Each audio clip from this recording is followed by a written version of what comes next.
Welcome back to another episode of We Don't Know What to Watch, the podcast for two guys just watch movies and do so randomly thanks to the almighty algorithm and talk about them. And if you're joining us now, it's because this is one of our mini episodes, sometimes maxi episodes called What You Watchin', where we watch what we're watching. And with me, as always, is the Michael Jordan to my LeBron James, Kyle Mulford, and I'm Noah Saturn. How you doing, Kyle? I am the greatest of all time. And I have a beard. What? I'm doing good. This is going to be a little shorter on my end because I didn't watch a whole lot this time. Yeah, neither did I. I had some family stuff coming in, so when family's here, obviously that takes precedence. Yeah, we were busy on the weekends, and It's summer. What are you going to do? Exactly. You want to be outside. Yep. So I'll go ahead and start. Speaking of being outside, we drove to the local pumpkin patch one Friday night with some friends, and they had like a pop-up screen out there, and we watched Raya and the Last Dragon. Nice. My only issue was that it was still light out when we watched the movie. Yeah. And they put on the website, they're like, with our really bright projector, we can watch our movies earlier. And I was like, a lot of this takes place in like caves and stuff, and I can't see a dang thing. Mm-hmm. But there was a few scenes that I couldn't see very well, but overall, from what I could see, I enjoyed it. It was a good Disney flick, a good family flick. I'd recommend going. I'll probably check it out again on Disney Plus sometime, just to get the full picture. It was a fun outing anyway, though. Yeah, sometimes when I'm like either watching a movie or playing a game, because then the main TV in my house, we have like windows behind it, and it's great when you want to open the windows during the day, but then or I have to like try and close the blinds. Oh, sorry, this movie's kind of dark. Or it's like, yeah, I'll just go to the basement, watch it there instead. Yep. I hear you. So yeah, that was well, I guess I didn't say what it was about. It was if you haven't watched it yet, it's a movie from this year, and there's a land divided. They used to be protected by dragons, and then they sacrificed themselves to save the land, but then they left a stone that was broken into 5 places, and then the 5 kingdoms each had a stone, and then they were all fighting. But then when the Avatar was needed most, he vanished. He did. So, but yeah, it's a good movie and a good family movie. So, then I watched Fear Street Part 3, 1666. I also watched this one. I thought they really nailed it. Yeah, it kind of felt like 2 separate movies, but they also did that on purpose, because if you noticed, like midway through, it was like 1994 Part 2. Yeah, but I liked that they used the same actors for the 1666 part, and they kind of showed that like it was her vision, so like it wasn't like it was actually them, but like that's what she was seeing in her vision and all that. But and then coming back and yeah, I thought they ended it well, and it's a really cool little trilogy on Netflix. And I think we talked about last episode, how it's kind of cool that it's like this mini series of movies that came out sequentially through 3 weeks. Yeah, it's a very solid trilogy, and I really look forward to.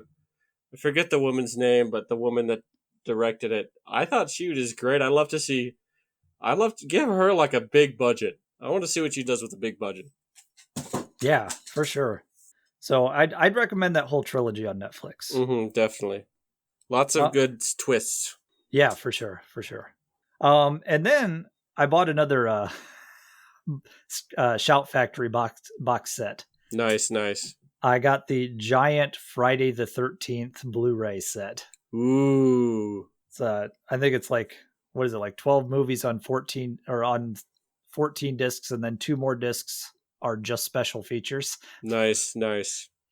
So anyway, for the first time ever, I watched Friday the 13th, the 2009 remake. Oh yeah. I've never seen that one. I kind of dug it a little bit. they kind of mushed the first couple of movies together. Like the first 3 movies together, like they just kind of condensed it a little bit. The only thing I didn't like is there's a bit of shaky cam in there where like there's a few times where you couldn't really tell what was going on. But I liked the look of Jason in this, and I think they had some fun characters. You know, one of them's the giant douche, and then one's kind of like the outsider who falls into the group, and then and it had Jared Padalecki, from most people know him from Supernatural. And, yeah, that was a weird episode of Supernatural. Yeah, right. That's right. Where was Dean at? Where was I don't know. Jensen Ackles? And then it had now I lost her name. She's in The Flash. I can't think of her name now. Candace Patton? No, the other. Oh, Danielle Pennebaker. Pennebaker, yeah. And I like her a lot too. So, yeah, it was an interesting movie, and it was a good remake actually. Yeah, it seemed like there was a time when there was from like the mid 2000s seemed like 4 or 5 years where there was just like a bunch of like 70s and 80s horror movie remakes, because there was like the Texas Chainsaw Massacre remake, there was the Halloween, the Rob Zombie Halloweens, which had merits to them, but overall I'm a little iffy on. This one might be my favorite one because I refuse to go anywhere near the Nightmare on Elm Street remake from what everyone's talked about with that one. Yeah, I remember once there was like a special Halloween double feature where it was like Nightmare on Elm Street and then the remake. So I just left. I only watched the first one. I was like, yeah, I know what I'm here for. Yeah. So anyway, after I watched that one, I got another Netflix DVD in the mail, and I watched this one wasn't Netflix DVD. This one was just a DVD I owned. I watched Accepted from 2006 because I had recommended this one after our Revenge of the Nerds episode. So I was like, I want to see if I recommend if this one lives up, because Revenge of the Nerds didn't live up to. Did it hold this one? Did this one hold up better? This one really did. There were parts that I laughed out loud at this.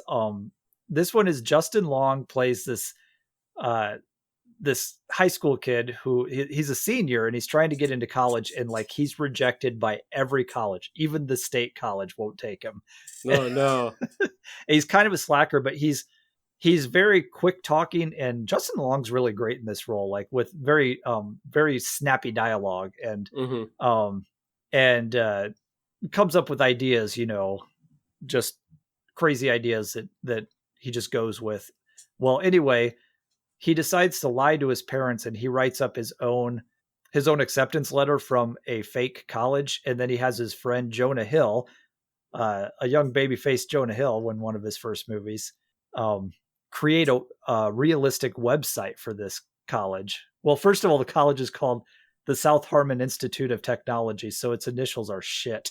Nice. So then Jonah Hill makes a website, and he's like, and then all of a sudden his parents are like, well, we can't wait to drop you off at college. And he's like, oh crap. So his dad actually gave him, he was so proud of his son for getting into a college, he gave him $10,000 for his, for his tuition.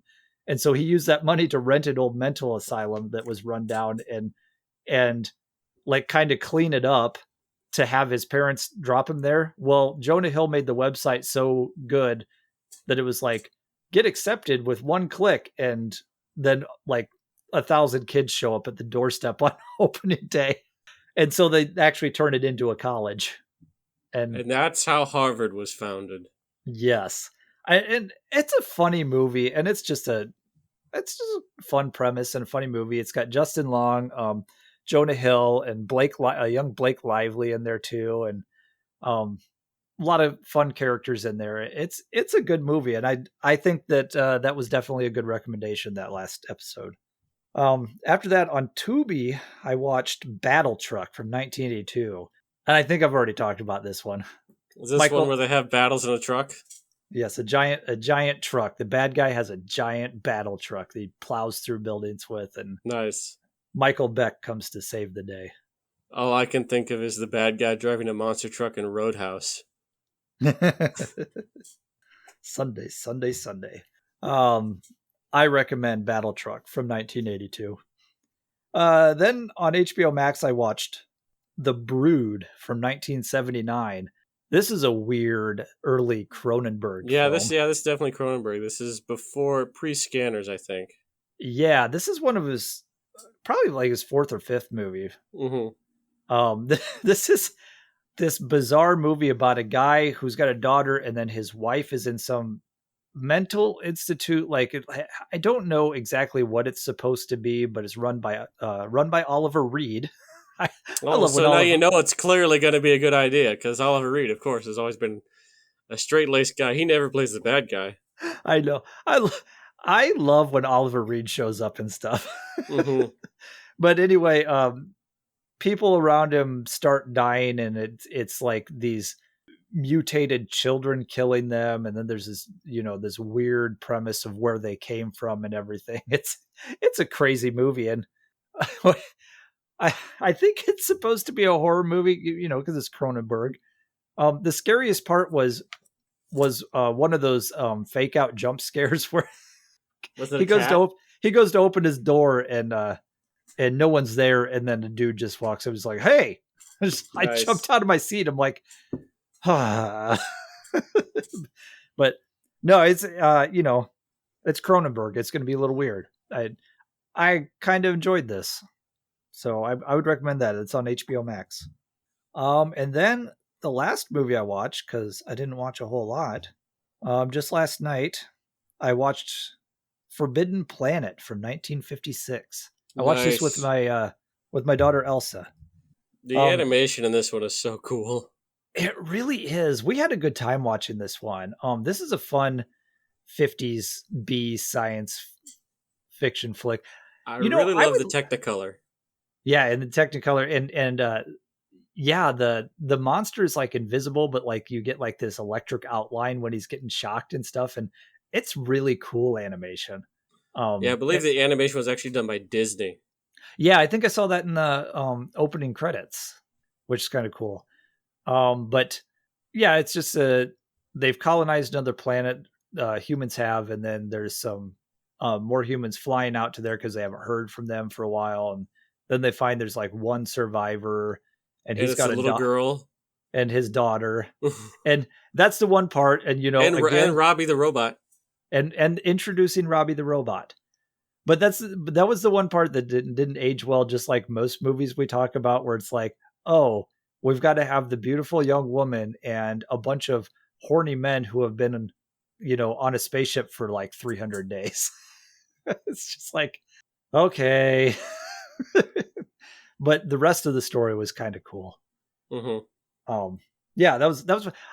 I wish that drive-ins would start airing these old 50s B horror and sci-fi movies again. That'd be great for like a festival type setting, if there was like a drive-in festival.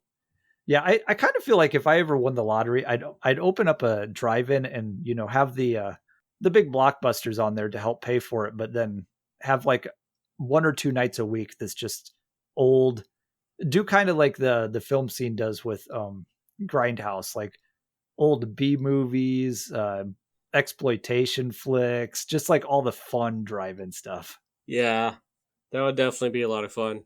So, but yeah, for Forbidden Planet, recommend. I don't know if it's streaming anywhere. This one I actually did get on Netflix DVD, so I'd seek it out though if you're into that kind of stuff. It's really cool movie. Definitely sort of a foundational sci-fi film that influenced everything that came after it, and really still does. Plus Robbie the robot. Yeah, who shows up again in Gremlins. Yeah, that guy's everywhere. I looked up his IMDb credits because it's like introducing Robbie the robot. I'm like, wow, he shows up in a lot of TV shows. Hey, he's a busy guy. Even as recently as Big Bang Theory. Yep, he's a busy bot. Busy bot. That's what I watched. All right, my turn. We already talked about Fear Street 1666. I really like how they really turned sort of the evil witch narrative on its head in the first half. In the second half, mall finale was fun too. Lots of, black light paint. Good stuff. It's set in the 90s. Mm-hmm. And I'm sure that's exactly what a mall looked like in 1994, as you remember. Oh, hey, the first episode, I noticed it was a B. Dalton. I had a B. Dalton membership. Yeah, Nice. I went to the mall to go to B. Dalton, and then Oh, you had all yeah. those stores that had the black lights and stuff. Like, yeah, it looked like a mall from the 90s. Then I decided, on HBO Max, because I wanted to talk about it, I watched Space Jam: A New Legacy. Here's the story on this one, why I didn't watch it. Oh, yeah? You too much of a big fan of the first one? No, actually, I need to rewatch that one because I haven't seen it in so long. We went to the drive-in because we like to go once a year, Mm-hmm. and we took our girls, and then we took a couple of our kids' friends. And an hour before the movie started, my daughter was going down an inflatable slide, and she was going down with a friend, and they were holding hands. Her elbow twisted, and we were in the ER till 2:30 in the morning Oh, my getting her a goodness. cast. She's okay? She'll be okay overall? Yeah. It's actually a break she's only going to be in her cast for like a total of like 2.5 to 3 weeks. So, Okay. but yeah. Yikes. So needless to say, we left the movie before it even started. So, we haven't seen it yet. Quite the evening, that's for sure. Yeah, LeBron James this time is a star, and after being sort of the basic plot is that his son gets sucked into sort of the Warner Brothers quote unquote serververse by the evil algae rhythm, played by Don Cheadle. And Don Cheadle knows what kind of movies he's in, and he's just like, this scenery is all mine. I've heard that he's the best part of the movie. Mm-hmm. But I think LeBron James, he worked well and he is pretty charismatic, so I thought he could act pretty well, even if it is just a bunch of him against like a green screen for the majority of the movie. He's not the greatest actor, but he's been in a couple movies like Trainwreck where he's actually kind of funny. Yeah, he was great in Trainwreck, so I feel like he did a pretty good joke timing in this one as well. Overall, I mean, obviously this movie is just designed for it's a commercial movie, and there's nothing wrong with that. I thought it was kind of funny. Overall, a little boring. They try to do the Ready Player One thing with like spot the reference and all like the weird people in the background of the basketball game finale. Did you spot the Droogs? Yes, I saw the Droogs, and I even saw like the nuns from Ken Russell's The Devils, which has never been released on home video. All right. Yeah, and then after that I watched Luca on Disney Plus. Hey, And this movie is so sweet. Isn't it though?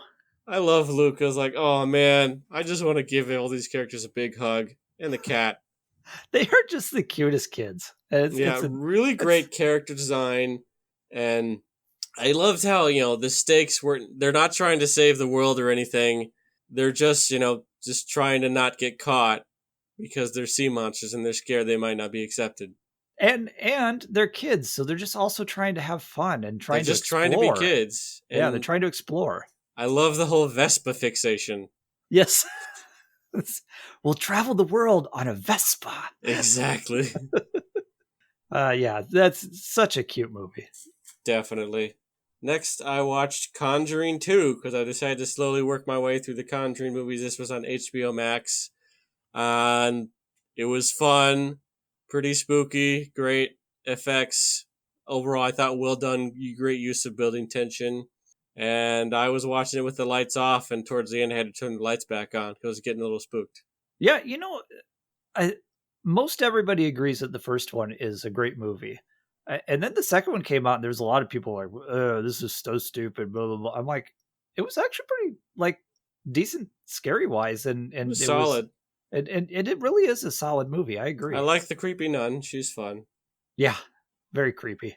Then I jumped back onto Disney Plus to look at the 1966 classic, I guess. I'd never heard of it. The Ugly Dachshund, where it's about a couple who has, like, their dachshund just has puppies, and then they're convinced by the veterinarian, like, listen, can you take this other puppy who was kind of rejected by its mom, and this other puppy also happens to grow into a Great Dane. So hilarity ensues. A Great Dane I that was thinks it's a trying to come up dachshund. with a joke that would, like a dog that would sound like a swan, but I couldn't. So I guess Great Dane, that works. Yep. It's short. It's very silly in mid-60s. So Is that this live is a action? movie, live action, pretty inoffensive for the most part. There was a couple of like yikes East Asian stereotypes, Oh, but yeah. luckily that's not in the movie a lot. You've been on a real 50s, 60s Disney kick lately. I guess it's just like it looked dumb and looked like I didn't have to think that much about it, and that's okay. Sometimes that's what you need. hmm Then I watched The American Friend, directed by Wim Wenders, who's probably most well known for stuff like Paris, Texas, which I really liked. I'm not familiar with any of his work, unfortunately. He also did Wings of Desire, which I think I'm not sure I talked about on the show, but No, that's been on my list. That's been on my to watch list yeah. So this one is forever. actually a loose sort of adaptation of like one of the talented Mr. Ripley novels by Patricia Highsmith, and this one, Ripley is playing. It's not necessarily Ripley's story. It's just more this German guy's story of a German man who realizes kind of like he's slowly dying of cancer, and then he kind of gets roped into this plot where he becomes sort of like a bag man for illegal activities run by the criminal Tom Ripley, and Tom Ripley instead is played by Dennis Hopper instead of Matt Damon. That's Or amazing. like that one, or I think it was Alain Delon played him once in Purple Noon. I didn't know there were multiple Mr. Ripley books. I knew that it was those movies were based off of a book, but I thought it was just one book. Yeah, there's actually like I think 4 or 5 of them. Oh, okay. So yeah, those are interesting, and I like this one because this was part of a neo-noir collection that was on the Criterion Channel. So I was like, well, might as well watch all of these. Right. This is something I like. So that one I highly recommended. Wim Wenders, and then his cinematographer that he works with, Robbie Mueller. I mean, this guy can make anything look gorgeous. Has a great kind of use of color throughout it as well. So yeah, I mean, that's a winning combination of those two working together. Plus, I'm gonna have to dive Dennis into some of Hopper. his work. Can you imagine that Dennis Hopper playing a bad guy? No, what? Next, I watched Serial Mom. You ever heard of this one? I have. Yes, 1994 from directed by John Waters. Got this one from the local library.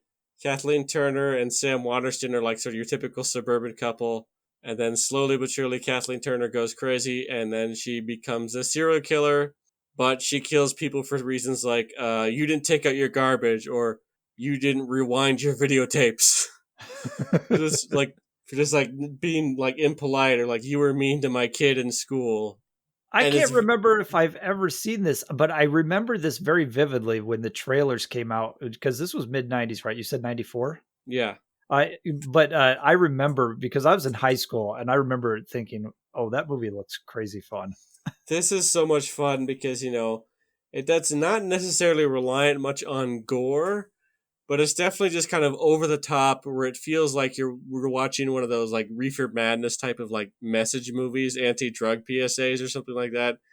All the acting feels like it's something out of either kind of very soapy, very big, very broad, and it's just really funny just because of just all like the terrible things she does, but then she's like fine afterwards. Like, okay, who's ready for some cake?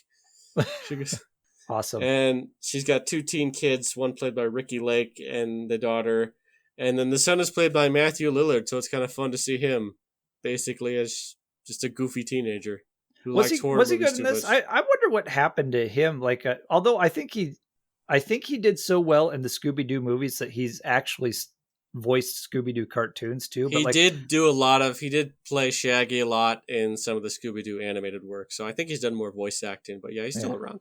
But I like him. Like, SLC Punk is Mm-hmm. good, a good performance from him. But yeah, And he what's looks that? like Shaggy. He looks like hey, Shaggy was a great role for him. Mm-hmm. Next, I continued with the Conjuring series, and this is Annabelle Creation, where it's kind of further back in the Annabelle timeline. I thought this one had a really good and really fun setup because it's basically like, all right, so this time, instead of just being like a couple haunted an apartment by this creepy doll, this time it's like a group of girls who are staying at this house, like this farmhouse in the middle of nowhere, as part of like an orphanage, and then spooky stuff starts happening. And then one of the girls has like it says like knee braces, and then later is in a wheelchair. Yeah. So really good setup. I think that Annabelle, there's some good scares in this one. Creepy stuff. As far as the Annabelle movies, I like this one much better than the first one, because the first one was fine, but this one I feel like they had more budget, maybe a bit more solid direction on where they wanted to go with it. Overall, a better story, and definitely pretty creepy ending. And next, I watched The Killing of a Chinese Bookie by John Cassavetes, another one in the neo-noir collection. This one is about a club owner who kind of gets too deep in gambling debts, so then they say, all right, go kill this guy, and then we'll get rid of your debt. And because this is a neo-noir, it, of course, goes very well. Oh, yes. I mean, Yep. Another one. Another one goes very well. Yep. Everything's great. He does the job spotlessly. Nothing goes wrong any sort of way. And then we definitely don't get a look into like the darkness of the human soul or whatever. Whatever. Mm-hmm. Next, I watched Sharks of the Corn. This one came out. Yeah, so Sharks of the Corn, definitely this one. You could probably watch this one with Velocipaster. Nice. I watched this one free with ads on Plex. And Plex is kind of like Tubi, from what I understand. Yeah. So yeah, I mean, there's sharks in a cornfield, and there's like a shark-based cult. So please tell me there's a scene where there's like rows of dirt and there's just a fin going across them. Oh, instead you just see, it doesn't have the budget for that. But you do see like, someone like walking around in the cornfield, and then you see like from the shark's perspective slowly getting closer. Because apparently like this shark cult, if they sacrifice enough people in this cornfield, then like their shark god will come back and then turn them into like human shark hybrid monsters or whatever. Did they explain why people in a cornfield are worshiping a shark? Because sharks are cool, and I don't know, people like sharks, and it's a movie where probably they came up with the title first. The full title is actually Stephen Kang's Sharks of the Corn. Kang the Conqueror. Sure, just like that. So, yeah, I mean, if you like movies like Velocipaster, this is one that go well with it. I think I like Velocipaster a little bit better because they had a bit more idea of what they wanted to do. But yeah, something to watch with the fan. You could probably have some good fun riffing this one with some friends. Cool. Next, I watched The Eyes of Laura Mars, and this one was another part of the neo-noir collection. It's about a fashion photographer who kind of uses a lot of weird, kind of provocative violence in her art, and then she starts seeing visions of from like a killer's perspective of people getting murdered, and then it's up to her and Tommy Lee Jones cop to try and figure it out. And Tommy Lee Jones looks exactly the same, just slightly less wrinkled. He was born old, wasn't he? Yeah, he still acted like he was old, but he's like one of those guys, like, it's hard to imagine what he looked like young. Even when he is young, it just doesn't look right, And lastly, I watched Born to Kill from 1947. This was actually one of the first big movies directed by Robert Wise, who was one of those mid-century Hollywood directors who was always really good in whatever he did. He made stuff like Sound of Music later in his career. He made stuff like The Haunting from 1963. He made stuff like West Side Story. So this guy is clearly a great director, but we don't talk about him as much. But I really enjoyed his versatility. So this is his take on a noir. And also before this, he edited some movie called Citizen Kane. I never heard of it. Yeah, I know, right? People keep bringing it up. So this guy clearly knows his stuff, and this is a really nasty noir where it's about sort of a woman who's in a town getting divorced, staying at like a boarding house, and then she ends up figuring out that a man who she met, kind of a drifter, just murdered, like just in a jealous rage of some sort, murdered like the boarding house owner and her boyfriend. But then later she goes back, she's going to get married to some rich guy. And then, Mr. Drifter shows up again. And he starts courting like this woman's foster sister that she grew up with, who also happens to be really rich. But for whatever reason, she just like cannot, just sort of fascinated with him. She cannot get him into the cops. It's a really sort of unique, kind of twisted relationship. Yeah, definitely would go well with something like Double Indemnity if you like that sort of movie. Yeah, definitely like that. So yeah, Born to Kill, if you can find it. I don't know if it's streaming anywhere at the moment, but hey, it's Robert Wise, so you're probably in for a good time. Yes. And that's all I had. So what do you think you're going to watch next? Well, I think tomorrow night for family movie night, we will watch Space Jam: The New Legacy on HBO Max. Enjoy Algae Rhythm. Since we didn't get to watch it on the at the drive-in. So. Man, I hope your other kid doesn't break her arm. I hope not too. Otherwise, the movie is cursed. Right. So, that's next on our watch list here. What about yourself? I'm gonna continue my way through the Conjuring verse with the Conjuring movies with The Nun, and then my girlfriend said we need to start watching the real MCU. You know, the Medea cinematic universe. So we'll probably go through those. Oh no! Oh, that'll be interesting to hear about. Hey, you know, she likes them and they're fine. I think Tyler Perry's fine. If you like him, that's great. If you don't like him, that's fine. But he is certainly a genre unto himself. Yes, he is. Cool. Well, I guess that's the end of the show. So you can find us on Twitter at AwesomeKM. And at Noah_Saturn, that is spelled Satern. And we are also on Instagram at We Don't Know What to Watch. And you can email us, we don't know what to watch @gmail.com. Like our stuff, then, comment, whatever. Until next time, keep watching. Get in an argument in the comments. We don't care. Until then, keep watching movies and watch out for Medea, the real MCU.